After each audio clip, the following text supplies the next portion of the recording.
Welcome to Mom's favorite podcast. It's true. Yes. We're back. It's week 2. We thought that last week went so well that we would try it again. So here we are. If you are with us, thank you so much for tuning in. It's been a pleasure to talk to you about AI. This week, we're going to talk about something else. We're going to try to talk about imagination. Our imagination. The big one. It's almost like the antithesis to AI. Right. I guess. It's my thesis. It's Coming in this episode. It's step 1 into AI. It's my imagination. It's your first layer of armor against AI. How to combat AI. Having your own imagination. Can you imagine? Can you imagine?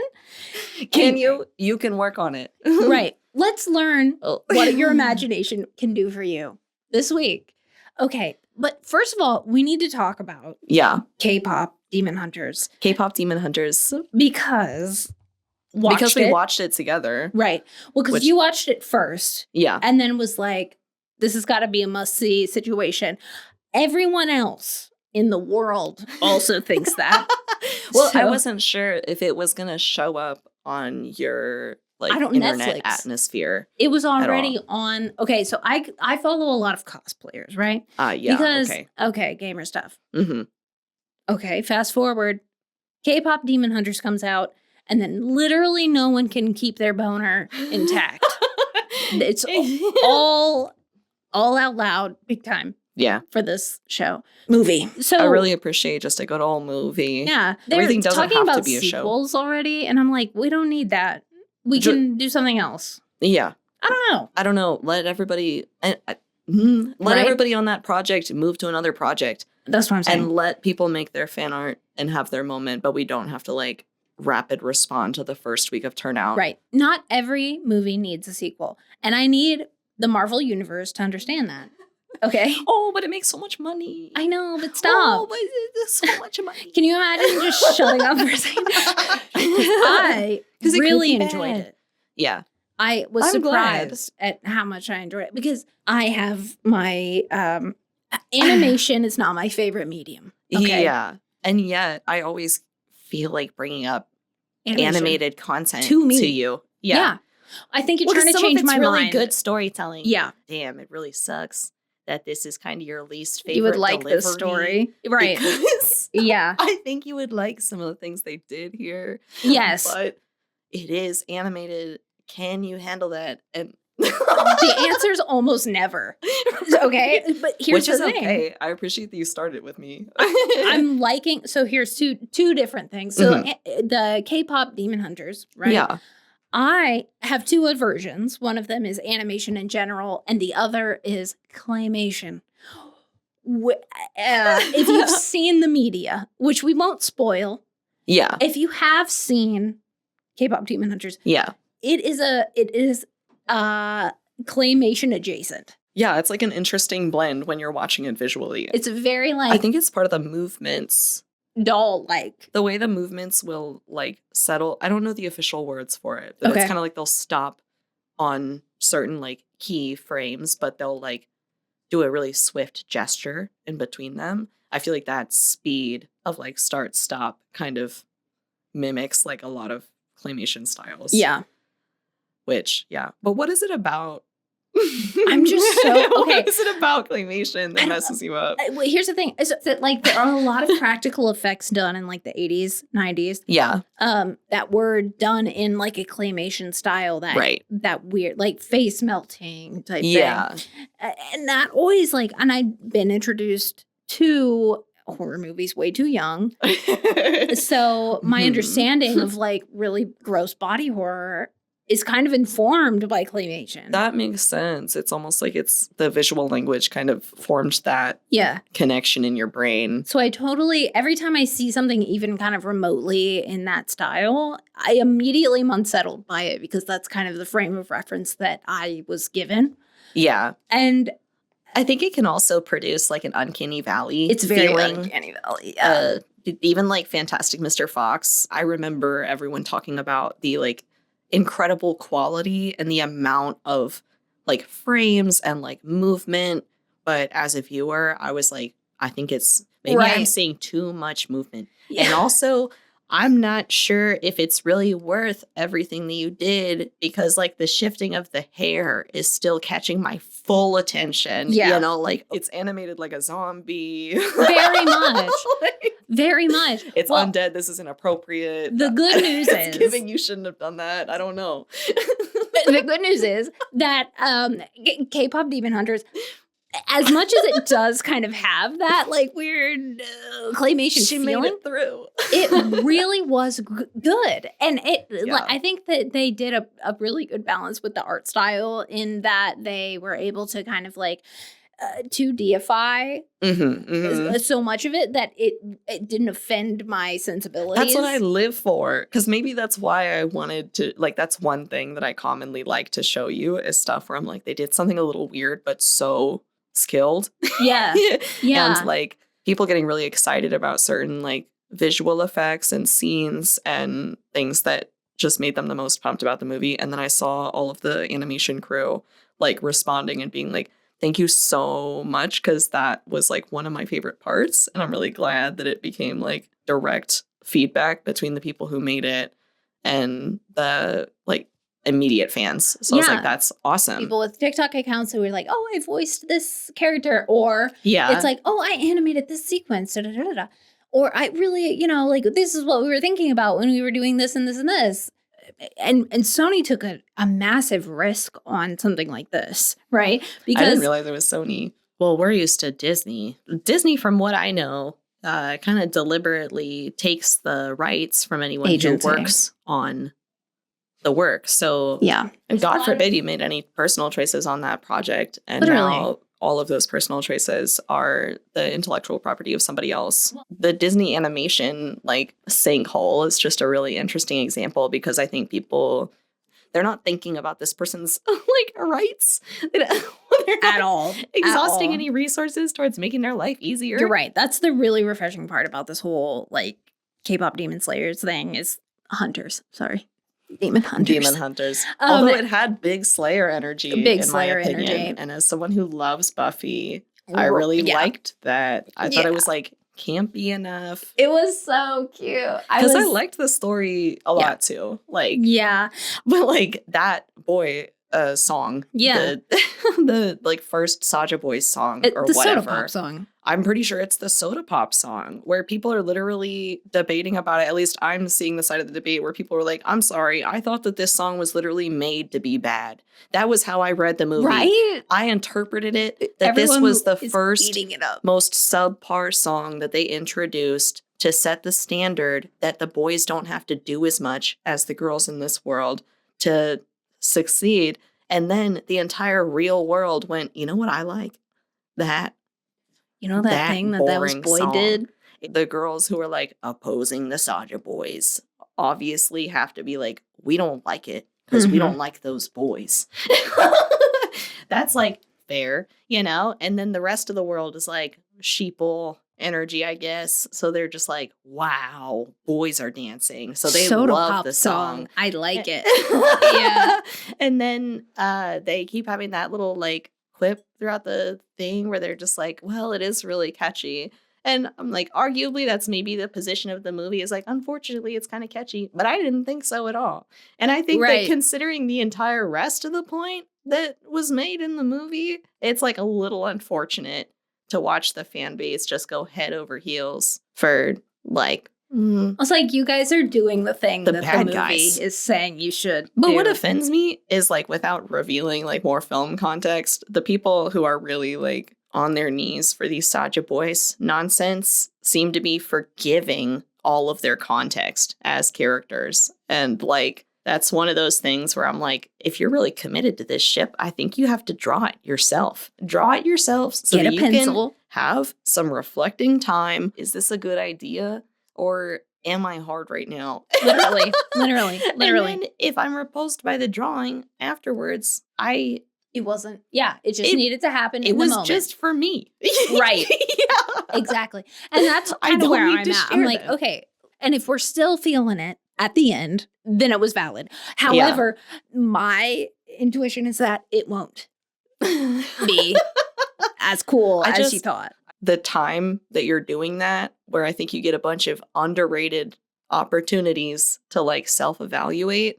And it's usually super easy because you're like drawing a picture or whatever. Like, and then you might be like, right about this. This is kind of a 2-dimensional relationship that I'm only aesthetically interested in. And these characters don't have anything really to like build a future off of. Because how am I going to draw a future for them outside of this kiss?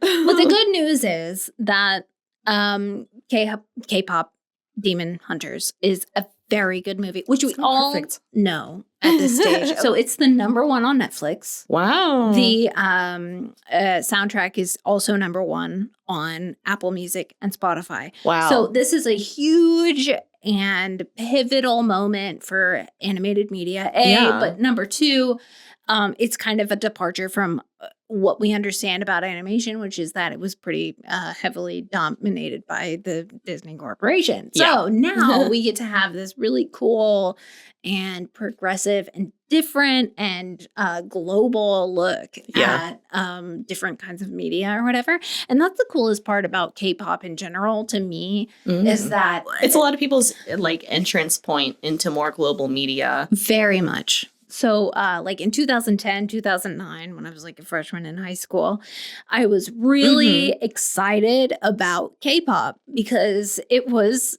new to me. This is second generation K-pop though, when that was happening. And 2NE1 was like my shit. I remember.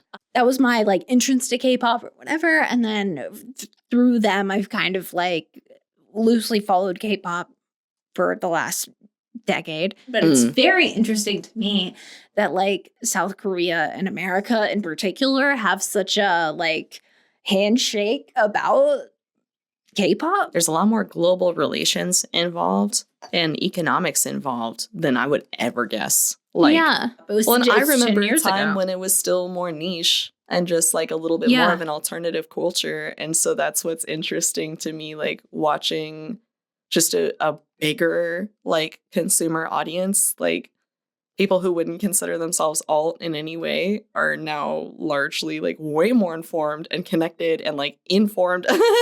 It's just wild. I didn't realize until I was listening to actual like reporting on the K-pop industry that it was literally the largest music industry in the world. It's just so interesting that we have such a like the two countries, America and South Korea, have this like it's a handshake agreement where we can both like, even though we don't speak the same language, even though we don't have the same culture, we can kind of like see each other where we are. Yeah. And respect it. And that's like a super cool thing that I don't experience with the J-pop groups that I'm interested in. So like having this really cool and like mutual exchange between cultures of somewhere that is actually the opposite side of the world is so special. And it was special 10 years ago to me. Yeah. But it's even more special now because it's just like we don't need we don't need to speak the same language to understand like what we're all talking about. I think that's really cool. Imagining somewhere across the sea. A place. A silly place. Not America. That's not here. I would love to go to Seoul. I would literally love to visit South Korea. I would think I would enjoy that too. Cool. I had a friend who went, and when they told me that they went, I was kind of shocked because I was like, I thought that in general you would have had to prepare more, and I just don't imagine this person prepared at all. And they were like, no, I went, I partied, I got drunk. It was so fun. Best time of my life. I was like, I love that so much. Yeah. Opening doors. I need that. Sakura and I have talked about how we imagine things differently. Oh, man. And you talk about not being a visual imaginator. And imaginationer. I am constantly a visual person, like, and it's so secondhand to me. I'll be in an argument with someone, and I'm like, I want you to zoom out. You know, like everything that I've got going on in my mind is spatial. You know, and it's like I can almost physically see that like we are in an enclosed argument. And I'm just like, let's back up and look at the big details. You know, like I'm like, I want to take the drone up into the sky. I want us to look at 3 hours ago, like why we were tense, whatever. And it's just like how I'm how I'm seeing things. And it's how I like navigate a lot of anything, not just conflict. Everything. But it's really secondhand for me. And then I feel like words are hard because I'm trying to express to somebody like where we are in physical space. I don't know. My imagination does not work like anyone that I went to art school with. I think that most people who are artistic have the same kind of imagination you do. Well, and for clarification, I have heard a few theories in the past couple of years, and one of them, there's an autistic woman. She's the one who discovered or like was, people will say that the way that pigs and cows are killed in the United States is like ethical or humanitarian. And she was kind of a lead in saying like, I think they're actually still facing a lot of fear and they're not even being killed ethically at all. And she used her neurodivergence to like advocate for how she could tell. She's been on some Jane Goodall advocacy, but for different ways of thought. Okay. And I'm thinking of her because she came up with a book in the last few years that is like on neurodivergent thinking. And she breaks down thought styles into like spatial, more like 2D visual, more like infographic kind of style, and then more like systems, mathematics. And when I was listening to her, I was like, I think I have a lot of visual specters. Like, I think that I'm very systems oriented, but I'm also spatial. Sometimes I can be like 2D visual, but it's actually a little hard for me, which is interesting because I'm like a drawer. Yeah. Like I'm like an illustrative, not exclusively, but it makes sense why 2D art is physically harder for me than sculpture. Huh. That's so interesting. Because I'm spatial is my deal. Biggest. Yeah. And I think systems is like where I'm comfortable.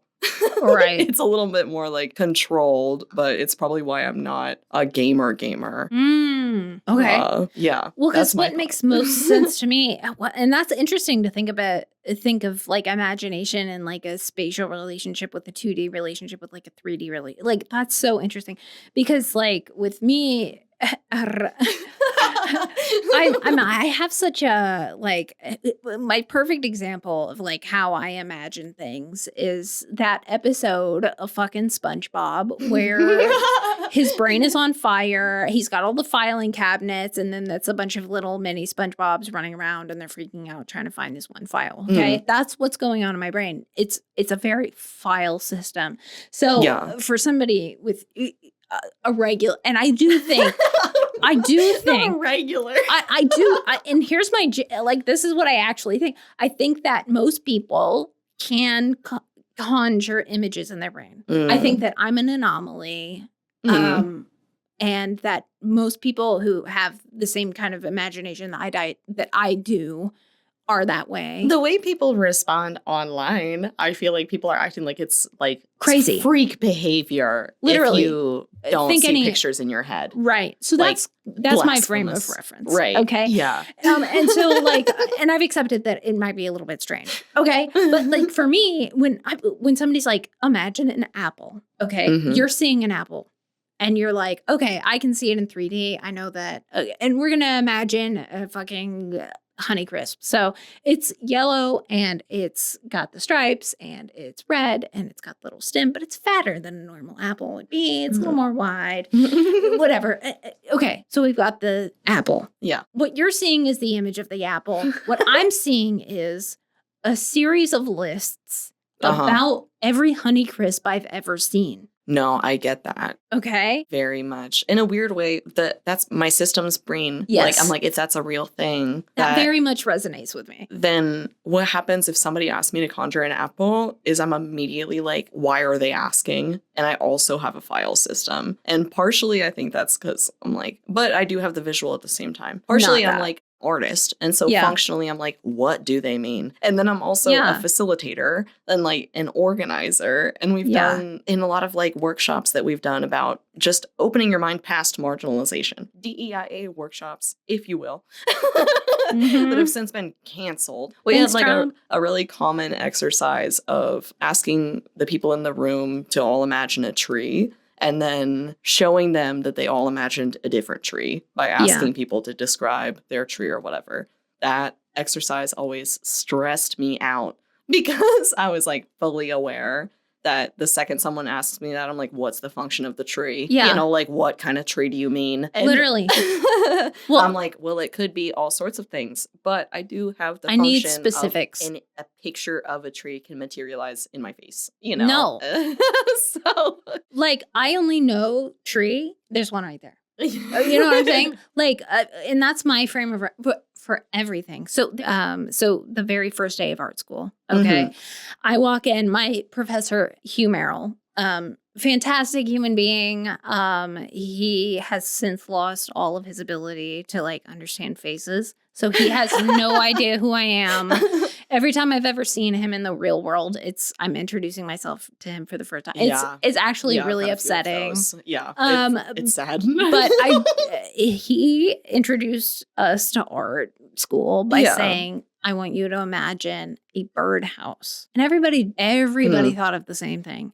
And to me, I'm thinking of the same thing too. I'm thinking, okay, so I know what a birdhouse looks like. It's a square. It's more of a visual symbol. Yeah. So I'm going through, okay, I've seen a birdhouse before in my brain. I'm going through the files. Blah, blah, blah, blah, blah. Okay. First of all, I'm starting with square. So I pull out the square file, put it on the desk. And then I'm like, okay, now I need a circle. Okay. Now I need a peg. Okay. Now I need a triangle. Okay. Right. And I stacked all of those things on top of each other. And then I said, all right, that's kind of like all of the functions that I need to make sure that it is a birdhouse. And then he said, it's a tree. That's, Yep.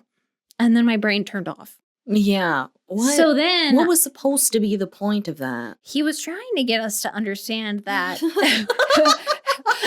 Right. It came from a tree. He was like, okay, right. You guys made the exact, the answer's right. Okay. You picked A, the answer's A, but it's also not A. Right.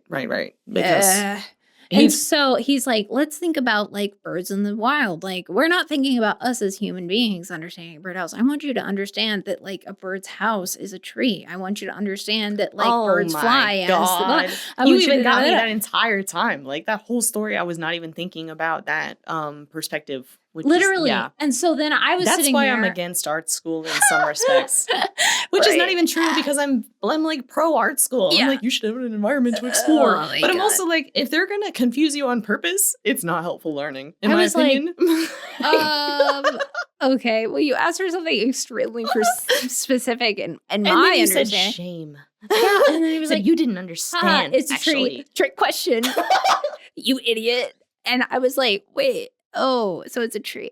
Okay, so then we're drawing trees. But then he's like, oh, what about a nest though? Did you think about that? And I was like, I'm gonna blow my I don't know what to do. I feel stupid right now. And because that's my issue. That's my issue. My issue is when people feel stupid. And I'm such a like imagination go-getter because I want to find ways for other people to get into it and to realize that they have it as a muscle without it being like, can you imagine an apple? And no. I'm like, what if you imagined that there was like a happy ending to the story? Like, what would have to be different? You know, like things like that. But even just while you were telling that story, I was like, oh, yeah, I had classes where the teacher was trying to make a similar point, but they made it to me completely differently. Yeah. Where it was like, we're trying to separate you from the end product. We're trying to separate you from your ideas. We're trying to slow down your processing. And the example that I have is more like, I had an instructor have us draw a pair of scissors from like a different angle, but we had to draw the scissors like 6 feet tall.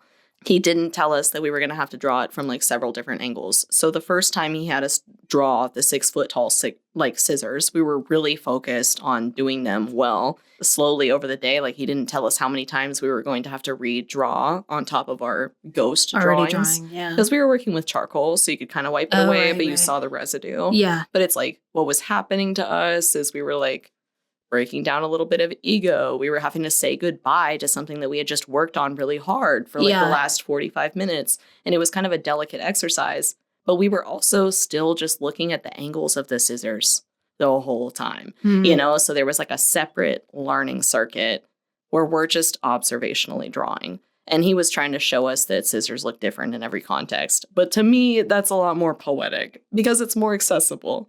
That instructor with the scissors exercise, like, walked us through the mental processes that showed us that we could also, you know, like overcome an artistic border or like boundary. Yeah. Rather than, and it might have been a little bit of like tough love, like it sucks, but I'm going to make you wipe your whole drawing off now, but it's literally just one day. I'm going to make you draw for like a day. Was it really your favorite drawing of scissors? Way more caring, in my opinion. I don't know. Consistently through the first year, I felt stupid, but like, because like it is something, and as much as I would, as much as I don't want to say like it is a very unique experience to not have the conjurative imagination type, like it really did become evident to me that people were having a much easier time. Right. That you were just in a different position. Right. Because like I needed to know what the subject looked like. Right. Well, like what the point of the exercise is. I usually needed that to know that in class as well. And I became really angry, usually at the assignment. Yeah. And then I was trying to get ahead of my professor at any point and figure out what the point was. You know, like my first professor also made us do bird-themed drawings, which is very weird. I don't know if they gave every single guy there the bird assignment. I guess so, because that's my experience. I'm like, when I was 18, the subject of birds pissed me off. And so when I had a teacher also be like, welcome to art school, the first thing that I'm going to have you do and show off to your colleagues is your drawing of a bird. Tweet, tweet, bird. I was immediately like, that seems like a weird standard. Everybody doesn't know how to draw a bird. Everybody isn't even in here to draw, you know, like, and I don't know why we're going to compare our drawings later. And so I was immediately like, what do I know that this teacher wants to see? Blah, blah, blah, blah, blah. And the whole class was not set up for somebody to be thinking that way. You know? And so it's just like a weird critique and system. That's cool that you had that perspective, because like a lot of the people that I was trained. Right. Thank God. Somebody just trained a lot of people just trained the hell out of me, and I knew what to do by the time I got to college, which is just not a privilege that other people have. Yeah, there was none of that with me. Like all of the things that I was having a very difficult time with, which was everything, by the way. I just want to be very clear. Everything was very difficult for me because like I come from my medium of choice would be video, and that's not something that I have to think physically about. Right. So like, and especially my vice, my one true interest is documentary, and being physically in a space with somebody and creating something in the moment. Okay, then I guess my curious question is like, how do you imagine the shots or frames in advance? I don't. That's wild, because I can't. The only reason that I have ever worked in video is because I have thought of an idea, and when I imagined it in my head, it looks like a movie. Like none of that.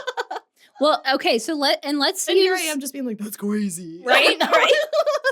Well, let's use our, the mouth piece that you and I collaborated We collaborated on a really crazy piece. Right. It was a send-off to one of the really cool spots in Casey at the time. It was, that spot, the premise of the piece is one of the coolest things. I'll tell that story all day long. Yeah, go, do it.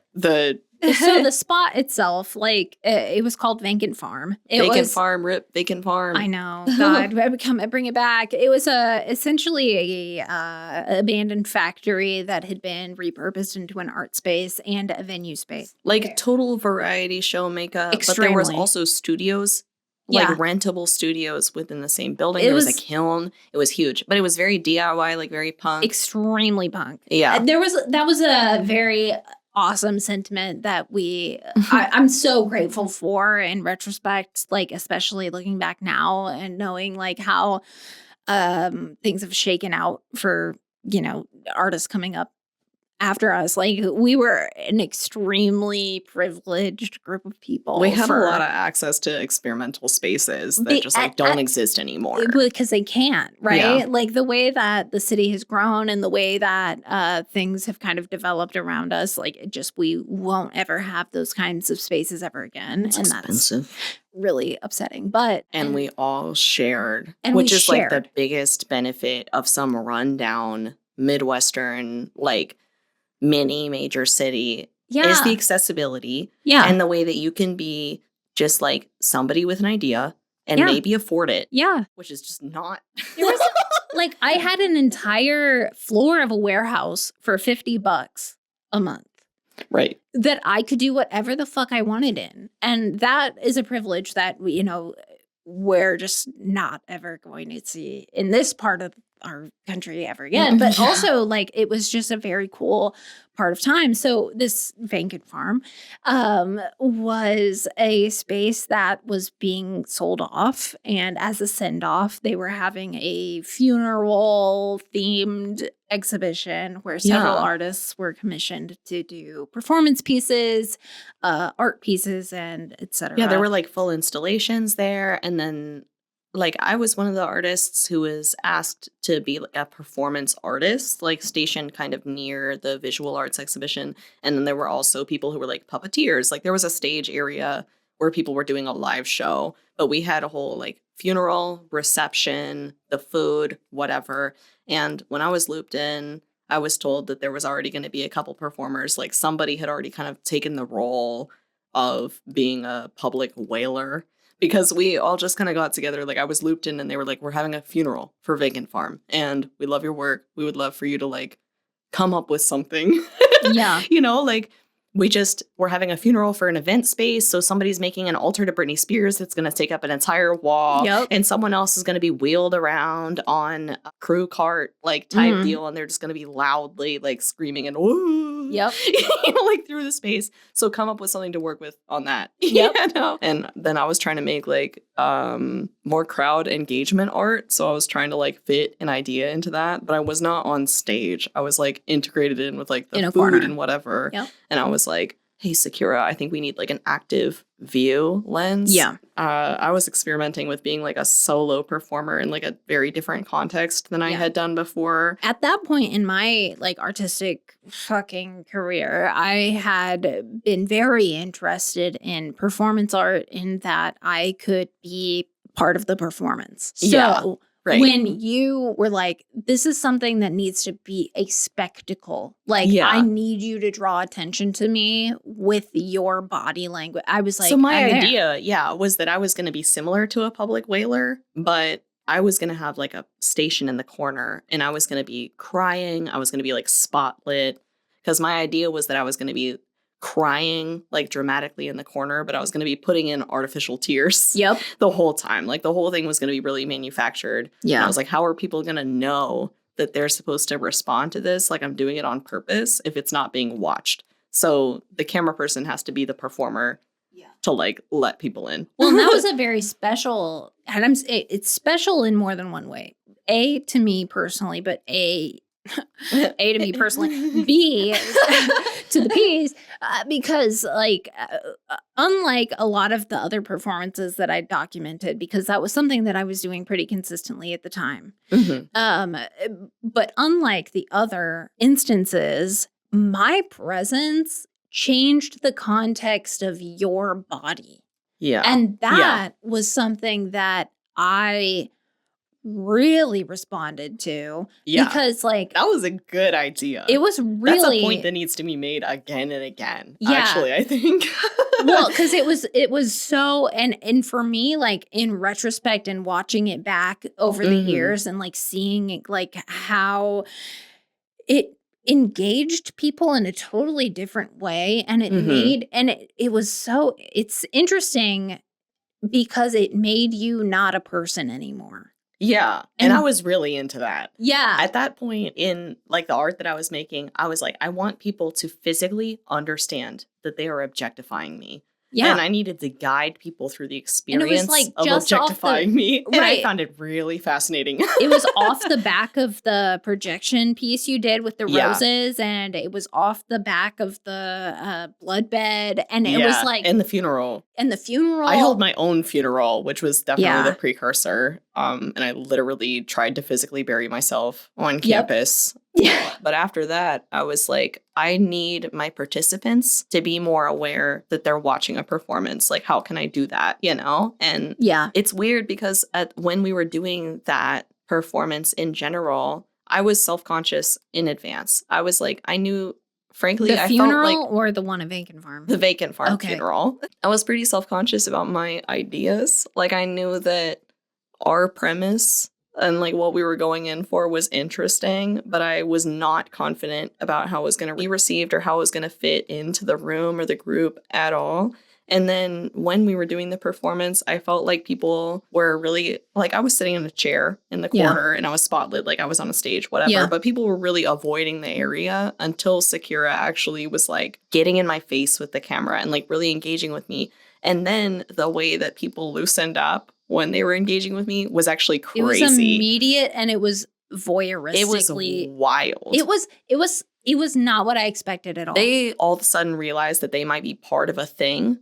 And they were, like, freed to, like... touch you. Yeah. And I was like, oh, wow. Which is really funny because my favorite, like, inspiration at the time was Marina Abramović. Right. And she's, like, really famous for instigating people to, like, show their true colors or whatever when they, like, are, like... She's like, I'm going to put everything on a table and I'm going to let you do whatever you want to me. And then someone holds a gun to her head and it's like, whoa. Oh, shit. You didn't really think people were going to do that, did they? But she set up this environment where people are in an art gallery and they felt safe enough to defy fucking law. Right, hold a gun to her head.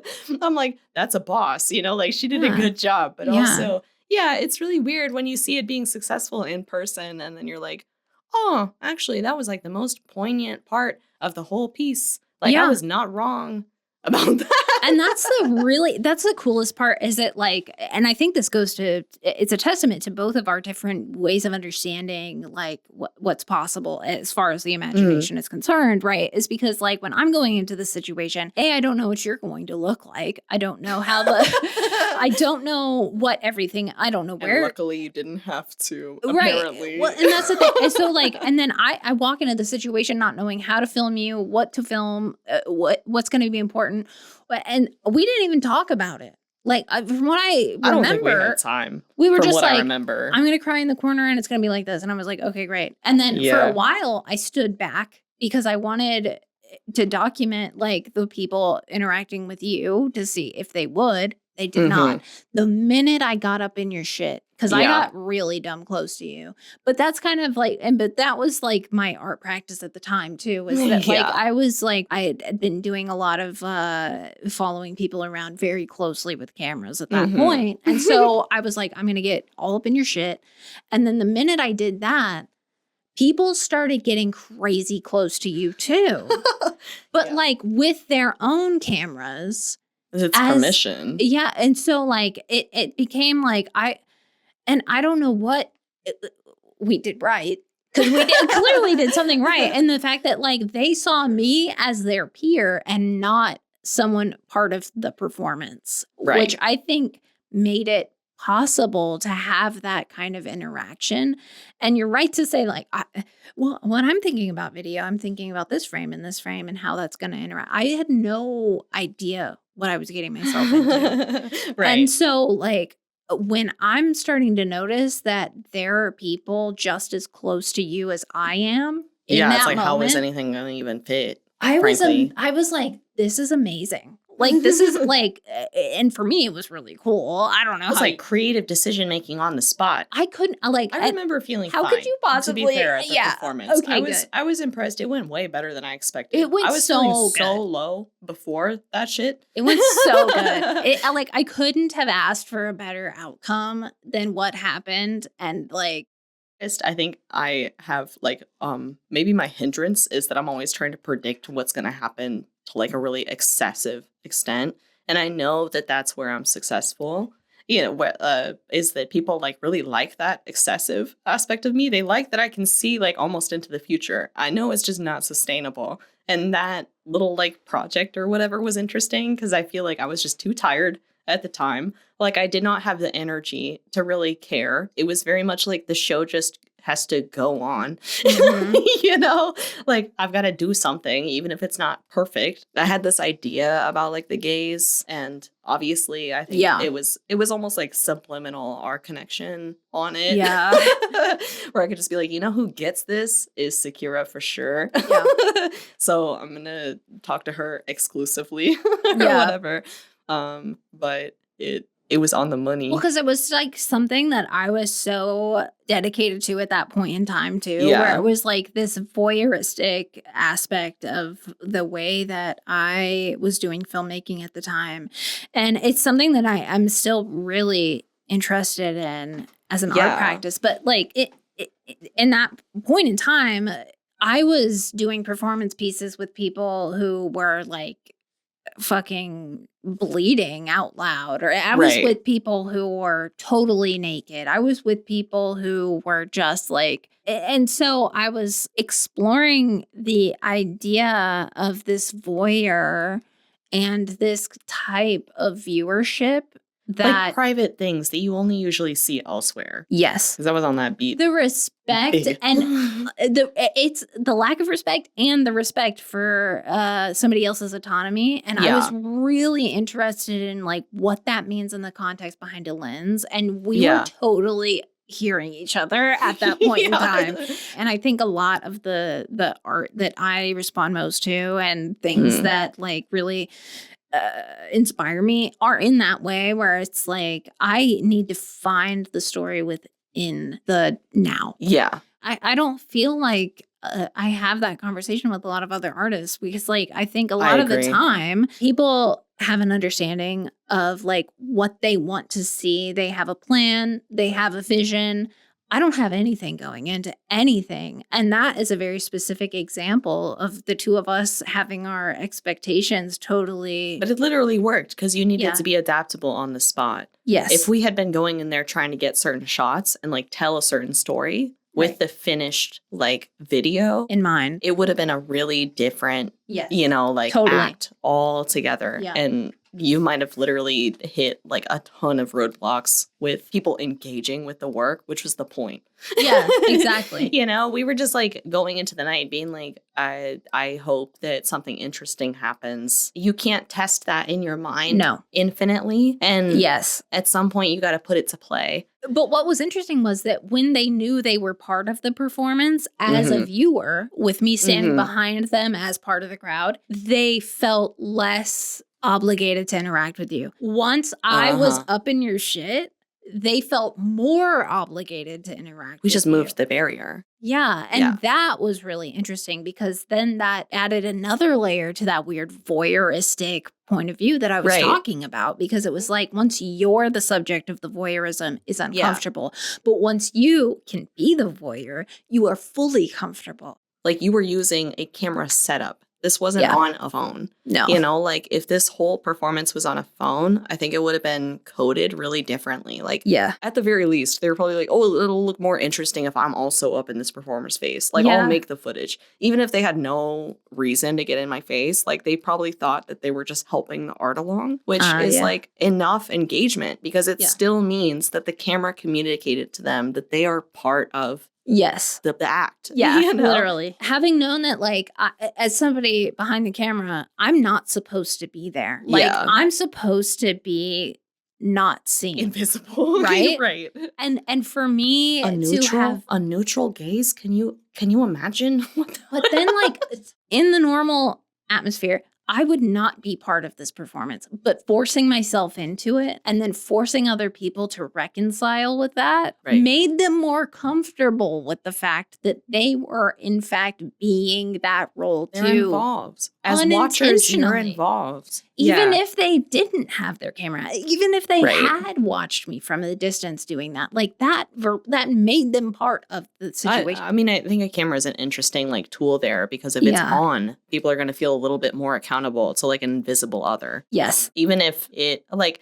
if the camera's pointed at a performer in a certain degree in front of them, they're going to be behind the gaze, and that literally, like that couple of feet literally makes a difference. You know, if people are going to be on some really weird like energy, then they're going to take advantage of that physical space, knowing that they are not being recorded. That's just the day and age that we live in. I am noticing that there's a correlation between like this aspect of if the camera person is somebody who is a peer to you and then they become the subject of your voyeurism, that allows you to behave in a different context. Yeah. Once that expectation shifts, which is super cool. Anyway, okay. Well, thank you so much for listening to another episode of Mom's Favorite Podcast. Thanks. Here I am in my filing cabinet, and I'm like, did we manage everything we needed to get through? Everything. Okay. Go ahead and follow us on our socials. And we'll catch you again next time. We'll Thanks so much. Bye.